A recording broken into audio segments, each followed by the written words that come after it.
Resolute Square.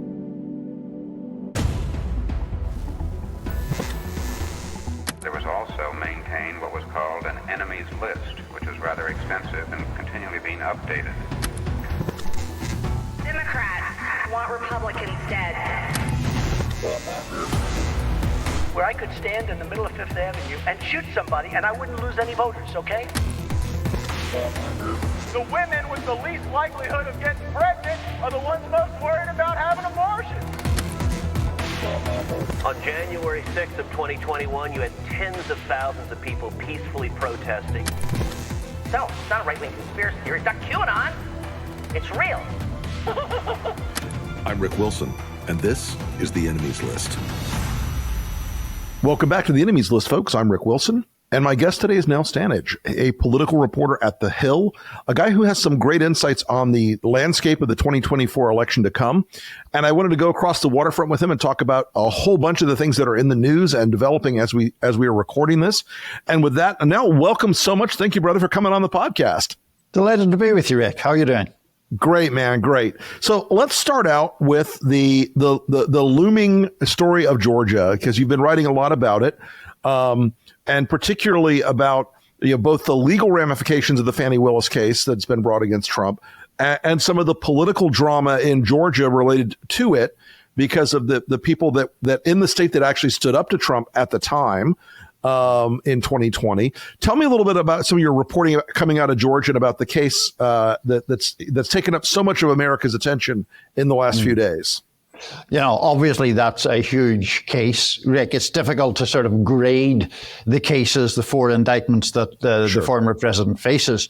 But Georgia is a very important one. I think just on a basic level, before we get into the weeds or into the specific reporting, the fact that call exists between Trump, who was then president, and Brad Raffensperger, the famous find me the votes find to me overtake 11,000. Yeah. Right.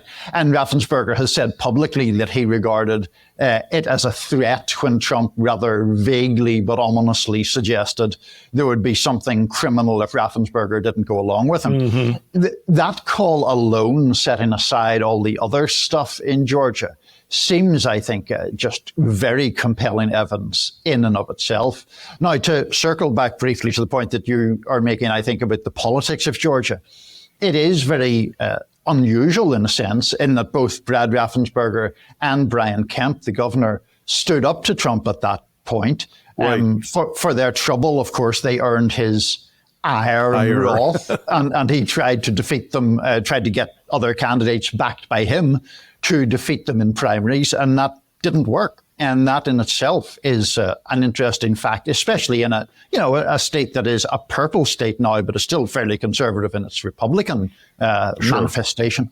So it's interesting. So as you're correct, it's a purple state with a pretty deep Republican legislative bench. Though one story I've been following and I'm interested in is that there are now increasing numbers of people in the Republican caucus in Georgia calling for them to use state law to try to remove Fannie Willis from her job, much like Ron DeSantis, when he finds prosecutors in Florida he doesn't like, he uses executive power to remove them. Have you heard about that? Where do you think that story's going? Does that thing have legs? I mean, I don't put much past the people that want to get rid of her because she seems to have a pretty determined case here. But where does that stand in your view? So I know those calls are being made at the state legislative level. I have forgotten the gentleman's name. I think he's in some way allied with or supported by Marjorie Taylor Greene, who has made that call at a state level to somehow oust Fannie Willis or investigate her or whatever. I don't know enough about the state level legislature to know if it is possible that will actually happen. But I think from a political standpoint, a lot of the time those kind of calls are made in order to generate headlines, frankly, and to suggest that, Fannie Willis could be in difficulty. There was a headline at the weekend, something about her being a scion of Marxist revolutionaries, which seemed to be based upon the fact that her grandfather had fought for Jamaican independence, I think. So, there's an attempt to just sort of portray things in that way. Yeah, the use of Marxism gets gets rapidly deployed at every single moment lately, it seems.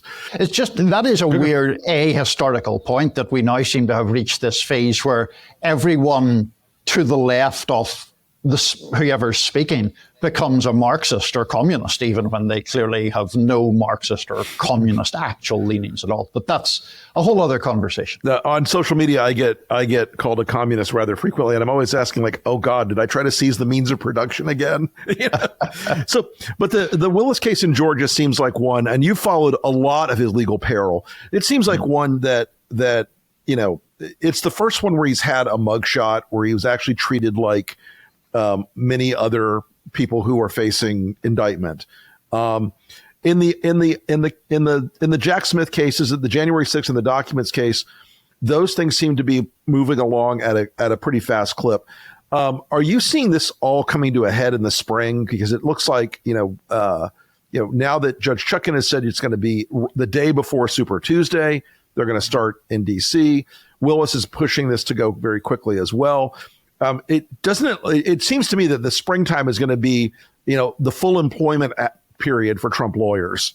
It certainly is. And it is just, yet again, Rick, just an extraordinary scenario. I mean, I know we say that often, but when you take a step back from this, the overwhelming frontrunner to be the Republican nominee next year is apparently going to be on criminal trial, one of those trials at least, as you say, beginning the day before Super Tuesday. And you would have better insights into the Republican mindset than I would, but it appears that the fact of him being under these criminal indictments is having no detrimental effect at all on his capacity to win the Republican nomination. Now, a general election is a very different beast, and we can talk about the difficulties that his indictments cause him there. But the apparent probable nominee of a major American political party is a person who has been twice impeached and is facing 4 indictments for serious criminal offences. Just on its face, it is a bizarre situation that does appear likely to come to a head at the same time as primary season is coming to a head. Remarkable sequence of events. It's the worst legal reality show of all time because the stakes are so very, very high for the country. But I think you're right. I think it is something that is so extraordinary. It's not that the former president is facing a charge somewhere. It's 4 indictments and counting. 91, I guess it is, separate charges across the spectrum of all those cases. And still, he's at 50% plus in the Republican, in the early polling in all the primary states. So last week's debate, I think some people thought they were going to see, the rise of Ron DeSantis from the grave or some sort of big shift in the Republican political chemistry. What were your thoughts on the debate last week? And look, I'll say right in front. I don't think I think it was moving the deck chairs around on the boat that's following the aircraft carrier. But what were your thoughts on the debate and the performance of the different folks in that debebate? Yeah, so I take that point. I was at the debate actually in Milwaukee. Same. I do take your point particularly about Governor DeSantis. My take on it as far as DeSantis' performance is concerned is this. If you had watched that debate not knowing anything about where the race stood, where the polling stood, who is perceived to be the most serious threat to Trump, to my mind, you wouldn't have thought that DeSantis stood out in any particular way at all. And that seems to me to be a really fundamental problem for his campaign, because when you speak to his campaign, it is premised or predicated on the idea that this is a 2-person race. It's really between him and former President Trump. That didn't appear to be how the debate went. He didn't seem to me to impose himself on the debate to any greater or lesser extent. In sheer debating terms, I thought that Mike Pence did better than I frankly had anticipated and was more aggressive, but I don't see a realistic pathway for the former vice president to win the nomination because, too many Republican voters dislike him, essentially, because of January the 6th. Nikki Haley, I thought, did pretty well, but I mean, will that make her a truly viable candidate? we'll see. There's some polling that she got a little bit of a boost, but all these things are so relative, aren't they? I mean, people are getting a little bit of a boost trying to close a 40 or 50 point gap between themselves and former President Trump. Yeah, I think that gap, that space there between expectation of Ron DeSantis's campaign 6 months ago, 2 years ago, or a year and a half ago, rather, I started telling people, I think the guy's overpriced. I think he's overrated. But, a year ago, there was a survey out where Ron DeSantis was at 33 and Donald Trump was at 55 or 51. Mm-hmm. And a lot of people in DeSantis' world were like, this is it. It's not a high hill to climb. We're going to go after him. But yet he's declined and declined and declined. I think it's just because the performance just wasn't there. The two people that I thought probably had the worst night, aside from Doug Burgum, who got ignored, you had Tim Scott, who was sort of the great glittering hope for certain donors for a while, because he's inspirational and he's aspirational and he comes across as a little more approachable and moderate. I thought Tim Scott had an absolutely just zero of an evening. And I think Ron DeSantis just could not. His inability to moderate his presentation, it comes across as, I think, as a guy who's done a lot of debate prep and debate training for people at every level. He came across as angry and shouty. And I'm not just saying that as a critic of DeSantis. It just wasn't that wasn't a guy you think, wow, I want to put him in charge of nuclear weapons. Right. And, Pence got the most time talking, but made, in my mind, like no real headway. There's just no, he's got the weirdest and toughest path of all in some ways. But I mean, all these people were playing to try to recapture or capture something. And I think Nikki Haley was sort of preaching to the donor class, like, try me next. You gave up on the guy on my right. You gave up on the guy on my left. Why don't you try me next?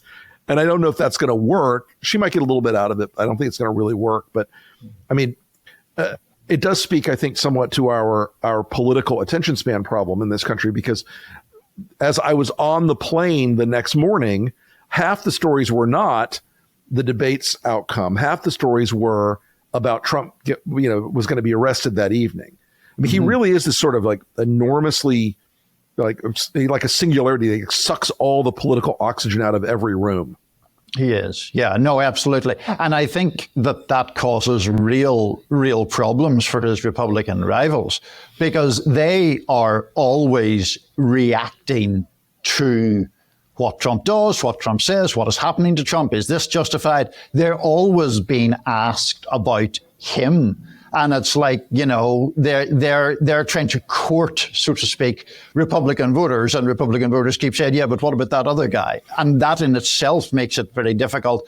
And then you get into the related issue of how they try to thread the needle or navigate around how harsh do they want to be with Trump? Do they want to stay on board with Trump? Do they want to try to avoid alienating his voters? While, as we said, he's facing 91 criminal charges. So I don't think anyone has navigated that course successfully, to be perfectly honest.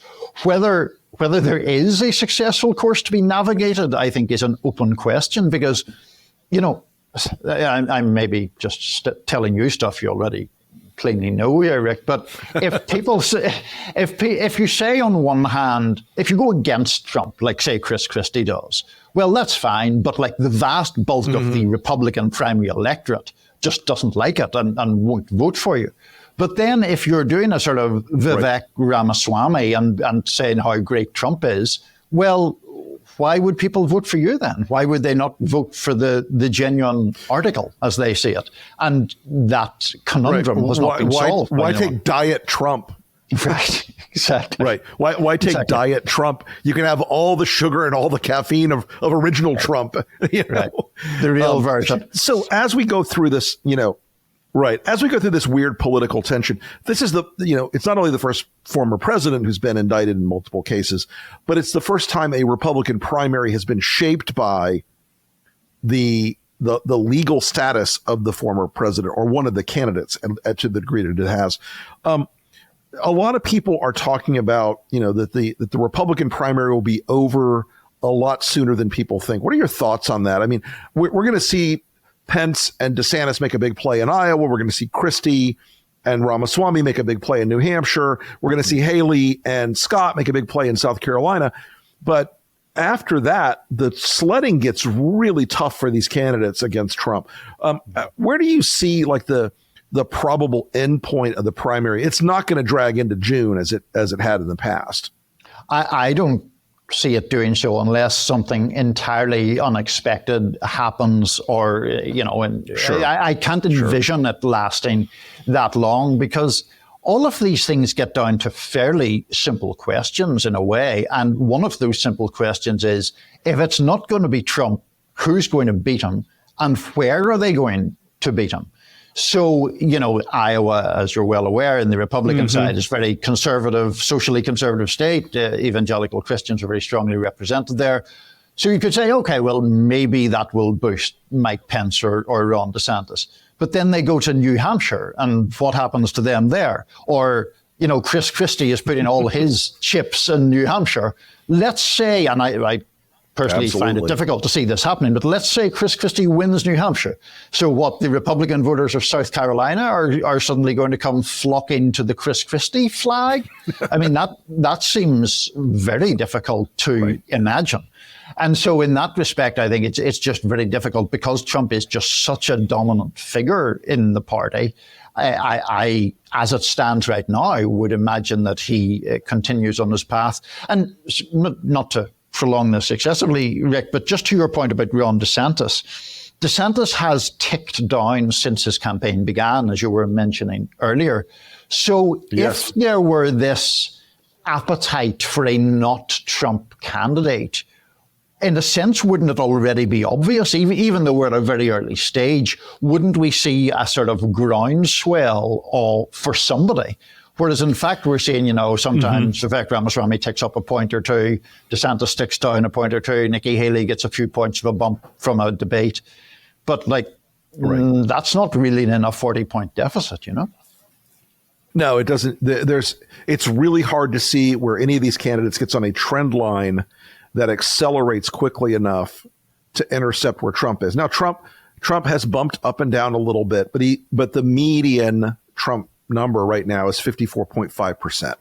It is held there for a long, long, long time.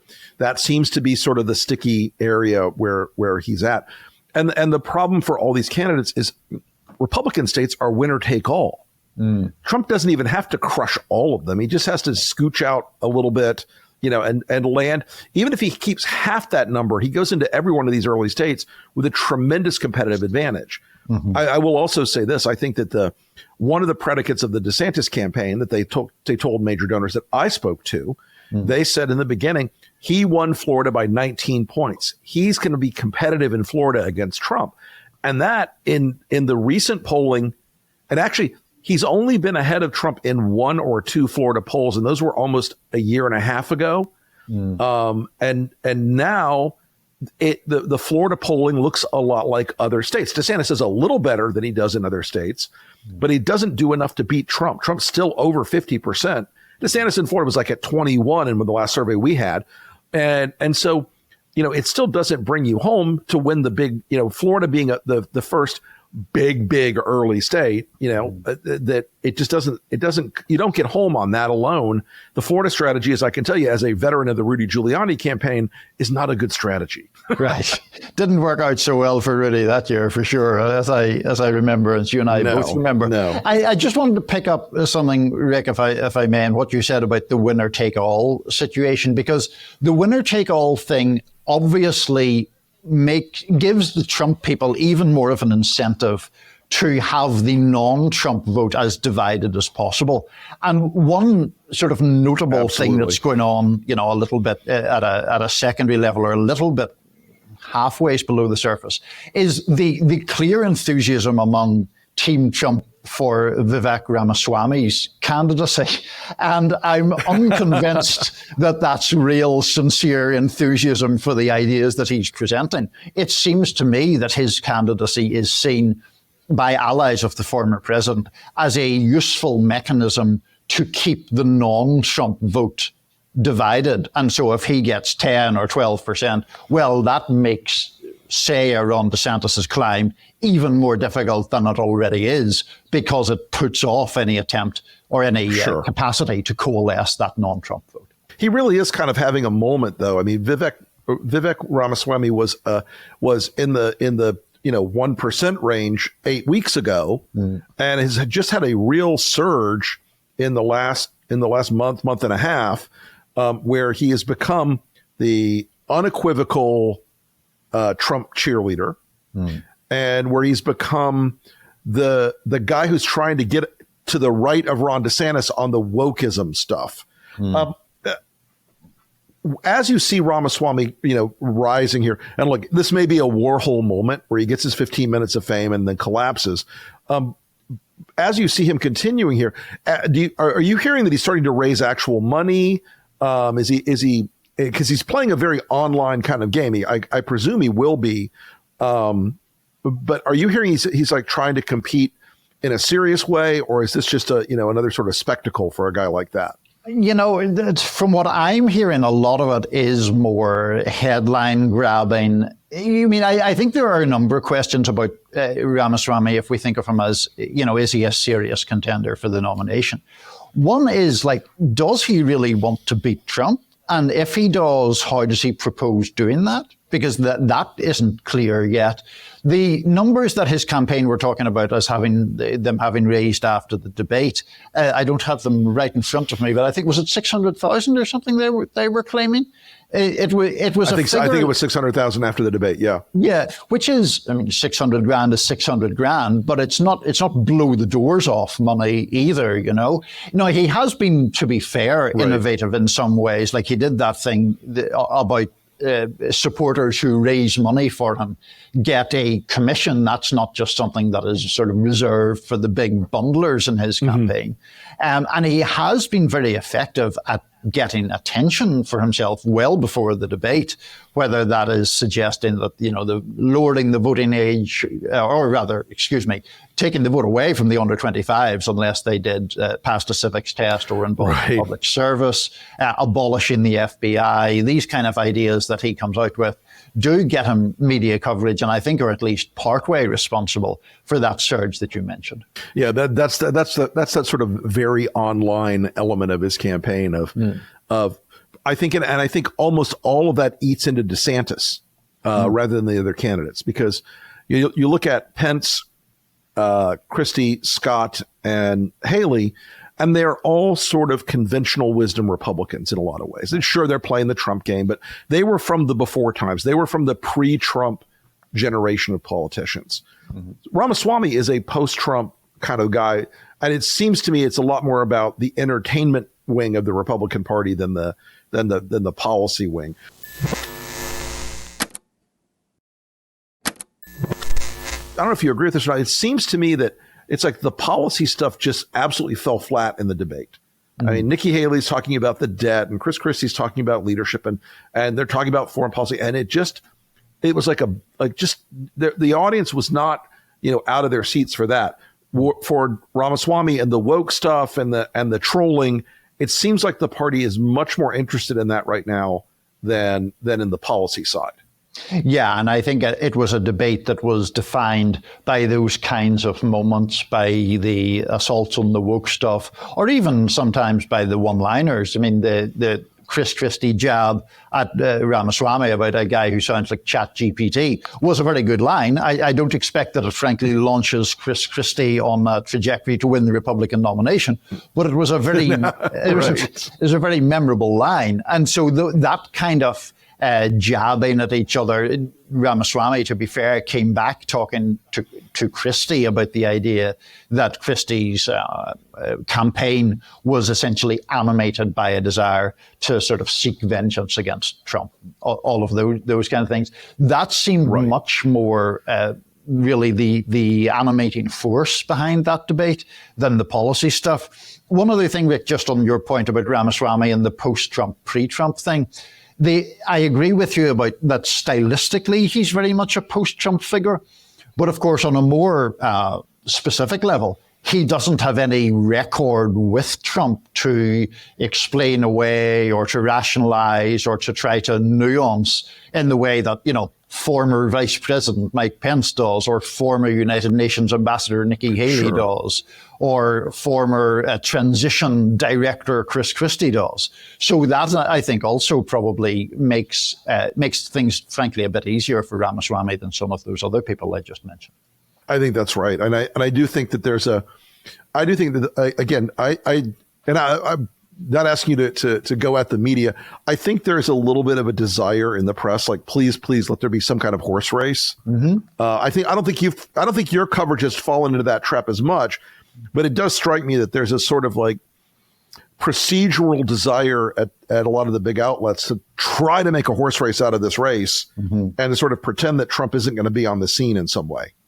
Yeah, 100%. I mean, this is something that is actually very commonplace. One of the things that one always hears online is accusations of media bias in an ideological sense. Now, I'm not here to defend every single outlet, and people can make their own judgments about that. But in actual fact, to let your listeners in on a secret of a kind, the real media bias is toward excitement and newness often, rather than ideology per se. There is, I think, often across the board, a media lean into who's the fresh new thing, who's going to make a race of this, how, is this a cliffhanger? Because, quite simply, to say, Donald Trump's in the lead and is probably going to stay in the lead, is not a very exciting story to tell. It may end up being the true story. It may end up being the reality, but it's not something that drives particularly fresh, inspiring coverage day after day. Exactly.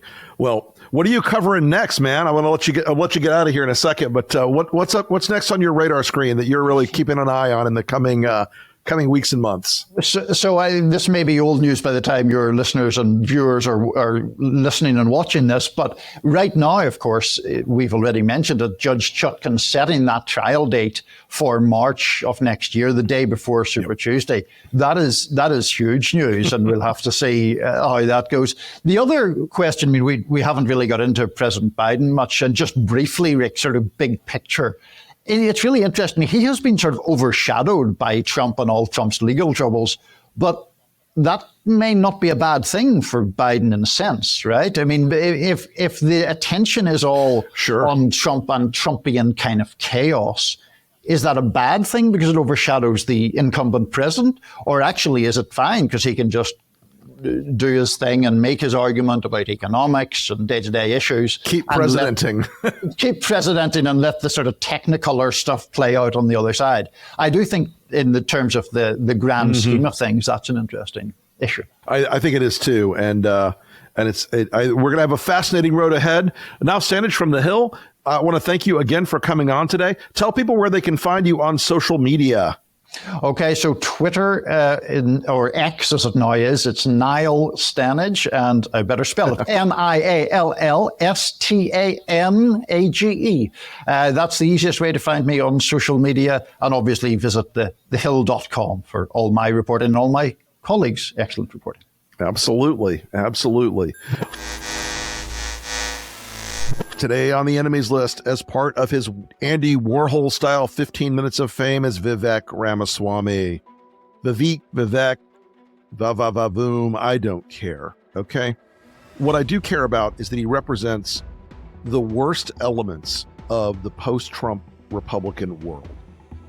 We went on that stage the other night and essentially was trolling to raise money from Peter Thiel and David Sachs and whatever weirdo alt-right contingent is out there who believes that we're the bad guys in the world, where Putin should win in Ukraine, where America is a force not for good but for evil, where the dark vision of a narrow slice of people who believe that liberal internationalism is the worst possible thing in the world, that the stability of alliances is somehow a weakness, that that working with other countries to defend them against raw aggression from Russia is something that America shouldn't aspire to, but should run from.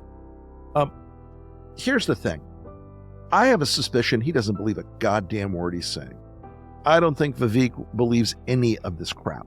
I do think he's a hustler and a showboater and a con man and a guy who is really willing to say or do anything to get Donald Trump's attention. Notice me, Sensei. None of it is real. And that's what's so dark about it. You know, if he had an actual coherent set of policy ideas, it might be interesting in a pre-Trump world. But what you saw the other night of that debate was the reason this guy is having his moment is because he was willing to go up there and do a dance about things that aren't policy driven. That he's a charlatan.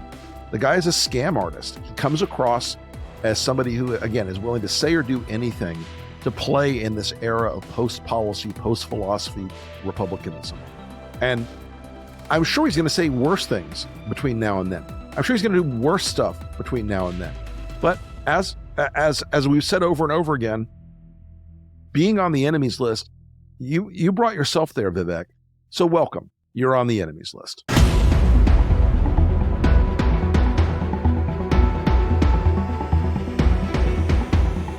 Thanks again for listening to the enemies list. If you have any comments, questions, or if there's someone you'd like to hear on the podcast, hit me up on Twitter at @TheRickWilson. Thanks again for the wonderful support you've shown the pod. We're growing fast. It really helps if you will share this with your friends, your family, and anyone else who, like us, is trying to save democracy.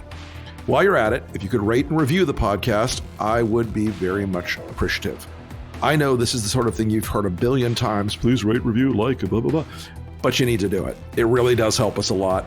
We are slaves to the algorithm, my friends. And if you do this, it will help get the pod out further. Anyway, thanks again for listening. I'll see you next time. And remember, whatever you do, stay off the list.